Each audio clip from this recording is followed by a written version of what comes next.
कहते हैं किस्मत जब करवट लेती है ना तो सबसे बड़ा तूफान भी इंसान की जिंदगी बदल देता है।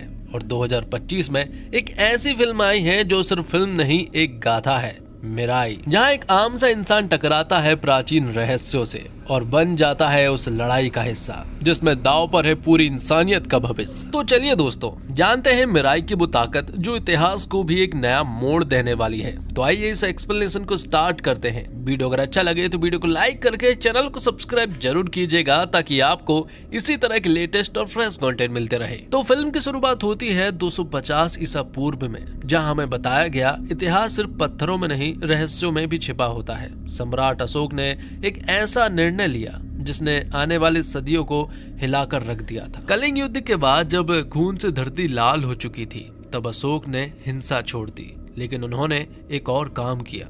उन्होंने 9 विद्वानों को चुना और सौंप दिए उन्हें 9 रहस्यमय ग्रंथ जिनमें लिखी थी वो गुप्त विद्या जो आम इंसान की पहुंच से बाहर थी। तो मैं आपको इन ग्रंथ और इनकी शक्तियों के बारे में बताना चाहता हूं। पहला ग्रंथ है प्रकाश का प्रसार, जिसमें लिखा था रोशनी और ऊर्जा को कैसे नियंत्रित किया जाए। दूसरा ग्रंथ है साइकोलॉजी, मतलब की मनोविज्ञान, इंसान के विचार, भावनाएं और दिमाग पर नियंत्रित करने की अद्भुत विद्या। तीसरा ग्रंथ है माइक्रोबायोलॉजी, सूक्ष्म जीव, रोग को पैदा करने वाले और उन्हें खत्म करने वाले अदृश्य जीवों का ज्ञान। चौथा ग्रंथ है रस विद्या और रसायन, धातुओं को बदलने और अद्भुत मिश्रण बनाने की कला। पांचवा ग्रंथ है कम्युनिकेशन, संवाद की शक्ति, दूर से दूर तक बिना बोले संदेश पहुंचाने की रहस्यमय तकनीक। छठा ग्रंथ है गुरुत्वाकर्षण और खगोल, ब्रह्मांड, ग्रह और शक्तियों के रहस्य जो विज्ञान से भी आगे थे। सातवां ग्रंथ है समाज विज्ञान, सभ्यता को नियंत्रित और संगठित करने के नियम। आठवां ग्रंथ है अस्त्र शस्त्र, जिसमें ऐसे घातक अस्त्रों के राज है जो आने वाले युग से भी आगे थे। नौवां ग्रंथ है भविष्यवाणी, आने वाले समय की झलक, घटनाएं, आपदाएं और क्रांतियां पहले ही देखी जा सकती है। तो इन सारे 9 ग्रंथ को अलग अलग देशों में अलग अलग योद्धाओं को सौंप दिए गए थे जिनकी वो लोग आज तक रक्षा कर रहे हैं। तो अब कहानी आ जाती है सन 2000 में, जहां हम अंबिका को देख पाते हैं जो कि 9वें ग्रंथ की रक्षा कर रही है जिसमें भविष्यवाणी के रहस्य छुपे हुए हैं और अंबिका के अंदर भी भविष्यवाणी देखने की सारी शक्तियां मौजूद हैं। और हाल ही में भी अंबिका ने एक ऐसा भविष्य देखा है जिसे देखकर वो पूरी तरह से डर गई है। दरअसल में एक काली शक्ति है जो सारे ग्रंथों पर कब्जा कर लेगी और अगर ऐसा होता है तो वो इंसान बहुत ही ज्यादा शक्तिशाली हो जाएगा और उसे फिर सिर्फ भगवान ही हरा सकते हैं। तब अंबिका उन 9 योद्धाओं को बुलाती है जो कि उन ग्रंथों की रक्षा कर रहे हैं। सभी लोग अपने अपने देश से यहाँ अंबिका के पास आते हैं और अंबिका उन्हें बताती है कि एक काली शक्ति आ रही है जो कि इन सारे ग्रंथों पर कब्जा करेगी और सारी चीजें तबाह कर देगी। लेकिन ये योद्धा जो होते हैं ना, वो अंबिका की बात नहीं मानते।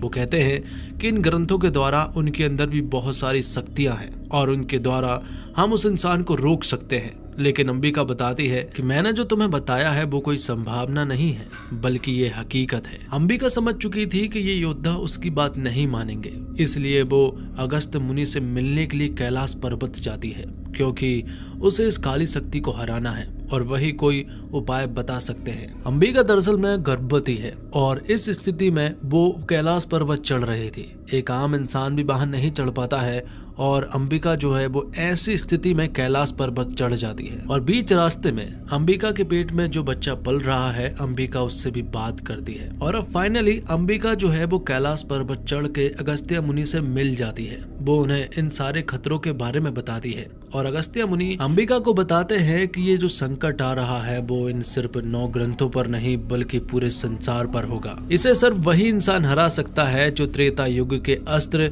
मिराई को उठा सके और वो इंसान कोई और नहीं बल्कि तुम्हारे पेट में पल रहा अंश। वही उस काली शक्ति से लड़ेगा और उसे हराएगा भी, लेकिन तुम्हें एक त्याग करना होगा और वो त्याग अपने बच्चे का ही है क्योंकि यही सृष्टि का नियम है। त्याग के बिना, बलिदान के बिना ये संभव नहीं है। तब यहाँ पर हम देखते हैं कि जैसे ही अंबिका अपने बच्चे को जन्म देती है वो उसे बनारस के घाट पर छोड़ देती है और अब कहानी जो है वो 24 साल आगे शिफ्ट हो जाती है, मतलब कि 2024 में। मालूम चलता है कि जिस आश्रम में रहकर अंबिका इस 9वें ग्रंथ की रक्षा कर रही थी, अब 24 सालों से अंबिका जो है वो इस आश्रम में वापस नहीं लौटी है। और तभी इस आश्रम के संत को मालूम चलता है कि महावीर लामा नाम का एक आदमी है जो कि इन सारे ग्रंथों पर कब्जा करते जा रहा है। इसी तरह से उसने 5-6 ग्रंथों पर कब्जा कर लिया है। अंबिका जी ने मुझे बताया था कि अगर ऐसा कुछ होता है तो वो उसके बेटे को ढूंढे और इन सब के बारे में बताए। और दूसरी तरफ हम देखते हैं महावीर लामा को, जो कि एक ऐसा इंसान है जो बहुत ही ज्यादा शक्तिशाली है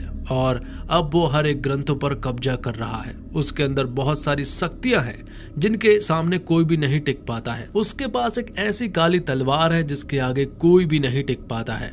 और अब वो 6ठे ग्रंथ की तरफ बढ़ता है और उसे भी अपने कब्जे में कर लेता है। तो अंबिका के आश्रम से अब विभा नाम की लड़की जो है वो अंबिका के बेटे को ढूंढने के लिए निकल पड़ती है। यहाँ विभा के अंदर भी वो सारी शक्तियां हैं जो कि इंसान के दिमाग को आसानी से पढ़ सकती है। जब विभा बनारस पहुंची तो मालूम चला कि दरअसल में अंबिका के बेटे का नाम बेदा है और बेदा को एक अघोरी ने पाला था। उनके द्वारा मालूम चला कि बेदा कभी भी एक जगह पर कभी भी नहीं रुका। वो बनारस से पश्चिम बंगाल गया और वहां से हैदराबाद। तो लोगों का मन पढ़ते पढ़ते विभा जो है वो उस जगह पर पहुंच जाती है जहां पर वेदा मौजूद था। वेदा के बारे में हमें मालूम चलता है कि वेदा एक छोटा मोटा चोर है और इसी तरह की छोटी मोटी चोरियां करते रहता है, जिस वजह से अक्सर उसकी लड़ाइयां भी होती रहती है। लेकिन वेदा जो है वो डरने वालों में से नहीं है, वो लोगों का सामना करता है। और फिर आखिर में विभा की मुलाकात वेदा से होती है। विभा को डाउट था कि क्या ये वही इंसान है जिसे वो ढूंढ रहे हैं। और जब विभा वेदा का मन पढ़ने की कोशिश करती है तो वो पूरी तरह से असमर्थ रही थी। और ऐसा विभा के साथ पहली बार हुआ था कि जब वो किसी का मन नहीं पढ़ पाई हो। विभा यहाँ वेदा को बताने की कोशिश करती है कि तुम कोई आम इंसान नहीं हो, तुम एक योद्धा हो जो कि एक बहुत बड़ी विपत्ति से लड़ने के लिए पैदा हुए हो। लेकिन वेदा यहाँ उसकी कोई भी बात नहीं मानता है। और अब दूसरी तरफ हम देखते हैं महावीर लामा को, जिसे 7वें ग्रंथ के बारे में मालूम चल गया था। जैसे उसे 7वें ग्रंथ के बारे में मालूम चला वो तुरंत ही उस जगह पर चला जाता है और वहां के सारे लोगों को खत्म करके उस 7वें ग्रंथ को भी हासिल कर लेता है। इस तरह से महावीर लामा जो है वो बहुत ही शक्तिशाली बनता जा रहा था। दूसरी तरफ हम देखते हैं कि अब वेदा को कहीं न कहीं विभा पसंद आने लगी थी। वो उसके साथ टाइम बिताना तो चाहता था, लेकिन विभा हमेशा उससे बात करती रहती है कि वो एक योद्धा है और तुम्हारा जन्म जो है वो किसी युद्ध के लड़ने के लिए हुआ है। विभा उसे ये भी बताती है कि जन्म से लेकर आज तक तुमने जितने भी बुरे काम किए हैं वो दरअसल में बुरे काम नहीं थे, वो सारे अच्छे काम थे। जिस कार को तुमने चुराया था, अगर तुम उसे नहीं चुराते तो आगे जाकर उसका एक्सीडेंट होने वाला था। जिस बस को तुमने चुराया था वो बस जो है वो खाई में गिरने वाली थी। तुम्हारा जन्म जो है वो बहुत ही खास मकसद के लिए हुआ है और तुम्हारी शक्ति के द्वारा ही मिराई तक पहुंचा जा सकता है। और विभा यहाँ पर वेदा को उस ससुरी असुरी शक्ति के बारे में भी बता देती है जो सभी को खत्म करना चाहती है। उस शक्ति को पहचानने के लिए तुम्हें एक विशेष मुद्रा धारण करनी होगी, जिसे आंतरिक मुद्रा कहा जाता है। जैसे ही वेदा उस आंतरिक मुद्रा में जाता है तो उसे अपनी माँ की बातें याद आने लगती है। वेदा को अपनी माँ की बातें याद आती है जब वेदा पेट में था। माँ ने कहा था कि हम अलग जरूर हो रहे हैं लेकिन हम हमेशा साथ में रहेंगे और हमारी मुलाकात एक बार फिर से होगी। तुम्हारा पहला लक्ष्य है मिराई तक पहुंचना और हमारी मुलाकात जल्द होगी तंत्रवन में। इतना बोलने के बाद यहाँ पर वेदा की आंखें खुल जाती है। उसके आंखों में आंसू थे और नाक से खून बह रहा था। वो समझ गया था कि विभा अब तक जो भी सारी चीजें बता रही थी वो बिल्कुल सच थी और अब उसे विभा के बताए हुए रास्ते पर ही चलना होगा। और उधर दूसरी तरफ हम देखते हैं महावीर लामा को, जिसे 8वें ग्रंथ के बारे में मालूम चल गया था, जिस ग्रंथ की सबसे बड़ी खासियत थी अस्त्र शस्त्र। उन लोगों के पास बहुत ही विशेष तरह के अस्त्र शस्त्र थे जिनके द्वारा वो महावीर लामा से लड़ाई तो करते हैं, लेकिन महावीर लामा के पास अब 7 ग्रंथ की शक्तियां थी, जिस वजह से वो इन सारे अस्त्रों को खत्म करके सभी को खत्म कर देता है और उस 8वें ग्रंथ को भी हासिल कर लेता है। अब महावीर लामा को सिर्फ और सिर्फ एक ही ग्रंथ की तलाश थी जो कि भविष्यवाणी देखता है। उस 9वें ग्रंथ को ढूंढने की जिम्मेदारी महावीर लामा ने अपनी एक परछाई को दी है जिसका नाम यूका है। और यूका दरअसल में 10 साल तक एक योगी मुनि बनकर रही थी ताकि वो अंबिका के आश्रम में पहुंच सके। जैसे यूका उस आश्रम में पहुंची तो वहां पहुंचकर उसने सारे मुनियों और सारे लोगों को खत्म कर दिया था, क्योंकि उसे वो ग्रंथ किसी भी हालत में चाहिए था। दूसरी तरफ विभा को ये बात मालूम चल चुकी थी कि आश्रम को पूरी तरह से तबाह कर दिया गया है और जो लोग उसके अपने थे उन सारे लोगों को खत्म कर दिया गया था। अब विभा की जिंदगी में ऐसा कोई इंसान नहीं है जिसे वो अपना कह सके, सिर्फ और सिर्फ वेदा के अलावा। लेकिन अब यूका को विभा के बारे में भी मालूम चल गया था कि आखिरकार विभा कहाँ मौजूद है। वो वहां पहुंचकर बहुत सारे लोगों को अकेले ही खत्म कर देती है। तब तक विभा जो है वो वेदा को बता देती है कि एक बहुत बड़ा संकट जो है वो हमारे नजदीक आ रहा है। आश्रम को पूरी तरह से खत्म कर दिया गया है और वहाँ के सारे लोगों को भी। अब मेरी इस दुनिया में तुम्हारे अलावा मेरा कोई भी नहीं बचा है। कि तभी हम देखते हैं कि यूका जो है वो अपने बहुत सारे लोगों को लेकर विभा के पास पहुंच जाती है, लेकिन उसके सामने वेदा खड़ा हुआ था। वेदा यहाँ बहुत सारे लोगों से लड़ता है, बहुत सारे लोगों को मारता पीटता है, लेकिन वो यूका को नहीं हरा पाया क्योंकि यूका बहुत ही शक्तिशाली है। तब यूका जो है वो वेदा को घायल करके विभा को अपने साथ ले जाती है। तो विभा के जाने के बाद वेदा के पास सिर्फ एक ही रास्ता था और वो था आंतरिक मुद्रा का। वो आंतरिक मुद्रा में बैठता है और उसे सारे रास्ते जो है वो याद आने लगते हैं और उसे सबसे पहले तंत्र वन के बारे में मालूम चलता है जिसके द्वारा वो मिराई तक पहुंच सकता है। वेदा जब भी आंतरिक मुद्रा में बैठता है तो अंबिका उसे रास्ता दिखाती है। अगस्त्य मुनि ने अंबिका से कहा था कि जब वेदा जो है वो अपने लक्ष्य को पहचान लेगा तो उसकी छाती पर एक ऐसा निशान बनेगा जो उसे सबसे अलग बनाएगा। तो वेदा की छाती पर जो निशान बना था वो दरअसल में एक मैप भी था। उस मैप के द्वारा वो मिराई तक पहुंचने का रास्ता ढूंढ लेता है। वेदा यहाँ से निकलता है इंडिया के सबसे आखिरी गांव से कैलाश पर्वत की ओर, लेकिन यहाँ के लोग जो है वो वेदा से कहते हैं कि पिछले 300 सालों में यहाँ से जो भी आगे गया है वो कभी भी वापस नहीं लौटा है। लेकिन वेदा उनकी बात नहीं मानता। वो अकेला ही आगे बढ़ता जाता है और कैलाश पर्वत के बहुत नजदीक पहुंच जाता है। वहां वेदा की हालत पतली हो चुकी थी, लेकिन आखिरकार वो मिराई तक पहुंच चुका था। जैसे ही वो उसके नजदीक जा रहा था कि तभी वेदा के ऊपर जटायु के द्वारा आक्रमण होता है। दरअसल में जटायु जो है वो उस मिराई की सालों से रक्षा कर रहे हैं। जटायु ने यहाँ पर वेदा को रोकने की काफी कोशिश की, लेकिन वेदा को पहले ही बता दिया गया था कि जटायु को मारना नहीं है, बस उसे उसके माथे पर हाथ लगाना है, जिससे कि वो पहचान जाएंगे कि वो यहाँ एक लक्ष्य को लेकर आया है। आखिर में वेदा जो है वो उस अस्त्र को हासिल कर लेता है, लेकिन जब तक वेदा को उस अस्त्र के बारे में मालूम नहीं चलेगा तब तक वो बस एक लाठी के समान है। लेकिन जब उस जगह से वेदा जो है वो वापस लौटा तो लोग जो है वो उसे भगवान की तरह पूजने लगे थे, क्योंकि 300 सालों के बाद यहाँ से कोई वापस लौट पाया है। और फिर इसी गांव में यहाँ वेदा की मुलाकात होती है अगस्त्य मुनि से। अगस्त्य मुनि के बारे में तो वेदा कुछ भी नहीं जानता है, इसलिए अगस्त्य मुनि उससे कहते हैं कि एक काम करो, तुम मुझे एजी कहकर बुलाओ। तो एजी यहाँ पर वेदा को बहुत सारी बातें बताते हैं इस अस्त्र के बारे में और त्रेता युग की रामायण के बारे में भी बहुत सारी ऐसी चीजें बताते हैं जो कि आगे चलकर वेदा के काम आने वाली थी। एजी बताते हैं कि ये अस्त्र तुम्हारी तभी मदद करेगा जब तुम इसे अपने लक्ष्य के बारे में बताओगे और इसे उस जगह पर ले जाना होगा जहां श्री राम ने पहली बार अस्त्रों को उठाए थे। दूसरी तरफ हम देखते हैं कि विभा जो है वो महावीर लामा के कब्जे में थी। महावीर लामा यहाँ विभा को अपनी एक बैक स्टोरी बताता है। वो कहता है कि जब वो छोटा था तो लोग उसके ऊपर बहुत अन्याय करते थे।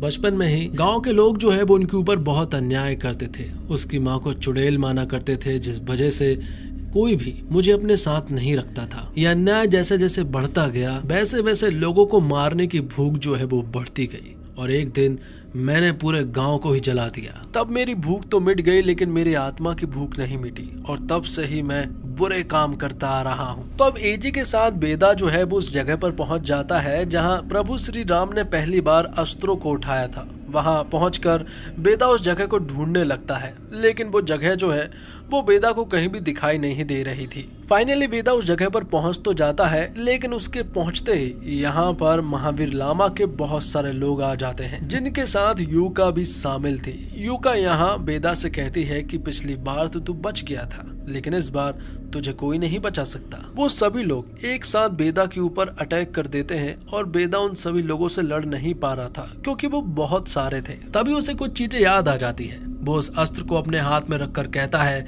कि मेरी माँ का ही उद्देश्य मेरा उद्देश्य है, अहम रण सिद्धम।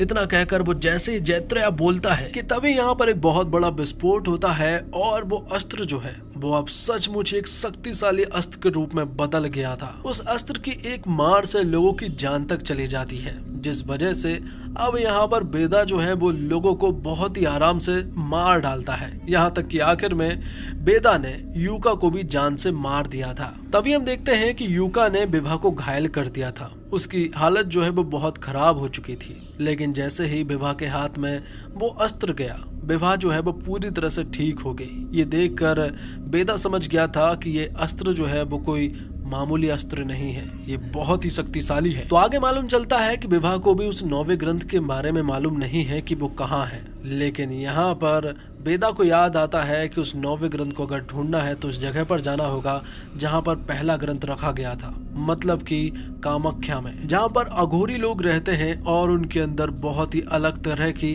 तांत्रिक वाली शक्तियाँ होती है। तो वो लोग कामाख्या पहुँच जाते हैं, लेकिन वो अघोरी बाबा से नहीं मिल पा रहे थे क्योंकि यहाँ पर बहुत ज्यादा सिक्योरिटी थी। लेकिन हमारा हीरो सीधे अघोरी बाबा के पास पहुँच जाता है।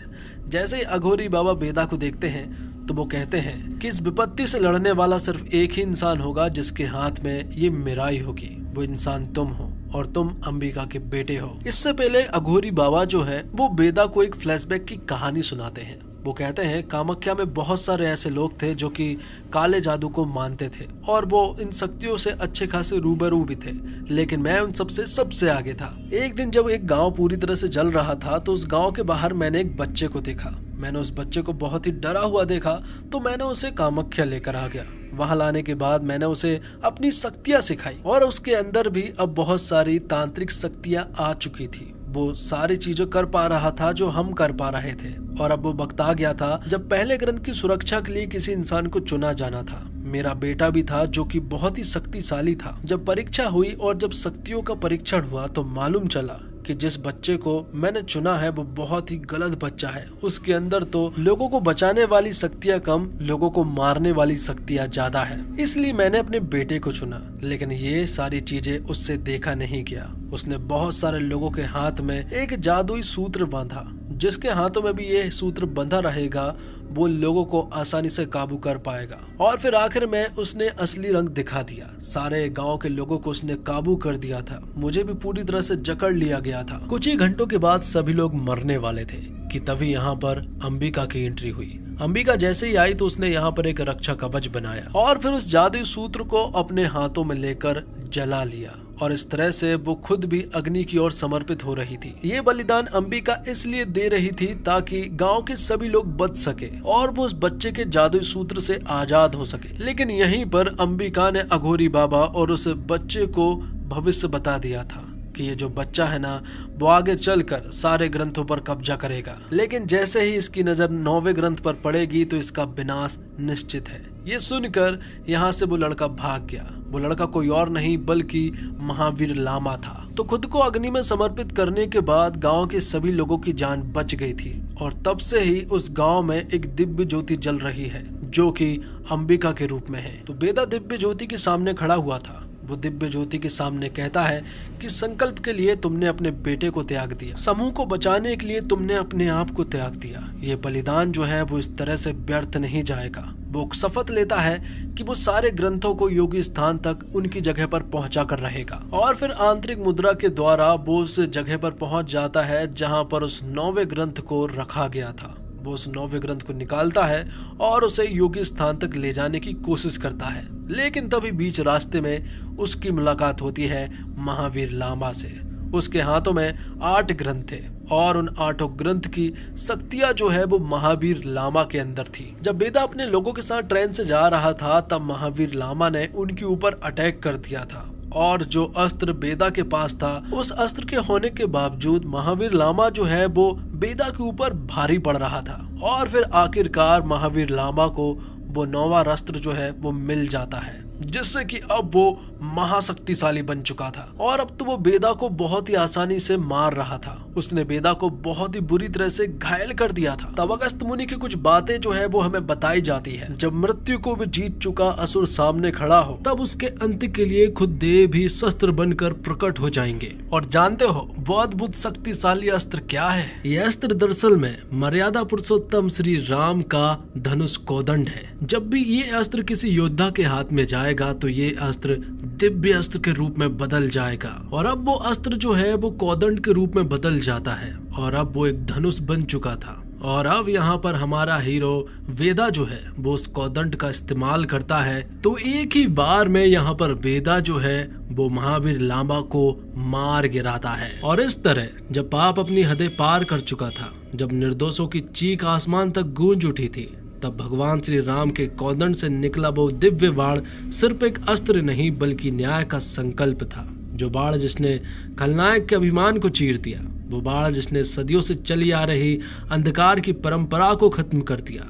आज जब खून से सनी जमीन चुपचाप गवाह बनी हुई थी, तो हवाओं में एक ही संदेश गूंज रहा था कि चाहे कितना भी बड़ा अत्याचारी क्यों ना हो, सत्य और धर्म की विजय निश्चित है। नायक ने सिर्फ एक युद्ध नहीं जीता, उसने भविष्य को एक नई दिशा दी। उसके हाथों में उठा वो कोदंड मानवता के लिए एक आशा का प्रतीक बन गया। और इस तरह कहानी का यह अध्याय समाप्त होता है। लेकिन इतिहास हमें हमेशा यही सिखाता है कि जब अंधकार गहराता है तो प्रकाश का उदय अवश्य होता है। इसी के साथ ये एक्सप्लेनेशन यहीं पर समाप्त होता है। दोस्तों, उम्मीद करता हूँ आपको ये वीडियो पसंद आई होगी। वीडियो पसंद आई हो तो वीडियो को लाइक जरूर कीजिएगा, चैनल को सब्सक्राइब कीजिएगा और कमेंट बॉक्स में जय श्री राम कहिएगा। तो चैनल के साथ बने रहिए, आपको इसी तरह के लेटेस्ट और फ्रेश कंटेंट हमेशा मिलते रहेंगे। धन्यवाद। जय हिंद, जय भारत, जय श्री राम।